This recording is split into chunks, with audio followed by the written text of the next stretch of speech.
দেখো এখন হঠাৎ করে ফোন এসেছে যে একটা পার্সেল এসেছে ফ্লিপকার্ট থেকে, তো এটা নিয়ে এসেছি। দেখি এটার মধ্যে কি কি আছে আর কি কে পাঠিয়েছে, কারণ আমি তো অর্ডার করিনি। কেউ গিফট মনে হয় গিফট পাঠিয়েছে মেয়ের জন্য, মেয়ের মামা কলকাতা থেকে।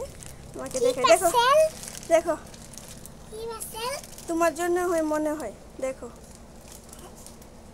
দেখো তো খুলে পারবে খুলতে? হ্যাঁ এদিকে না, এই তো এটা এদিকে ছিঁড়ে ছিঁড়ো ছিঁড়ো ছিঁড়ো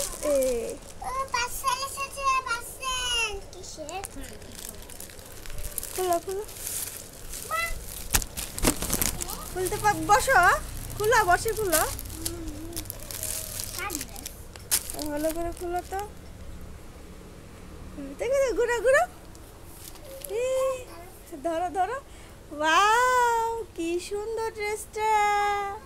দেখো মা দিকে ঘুরিয়ে দেখো, মা দিকে ঘুরা দেখাও, দেখাও না মা দিকে ঘুরে কে পাঠিয়েছে।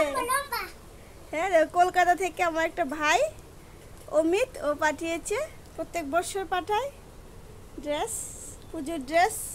আজকে মহালয়ার দিন এসেছে ড্রেসটা, বড়, ঠিক আছে।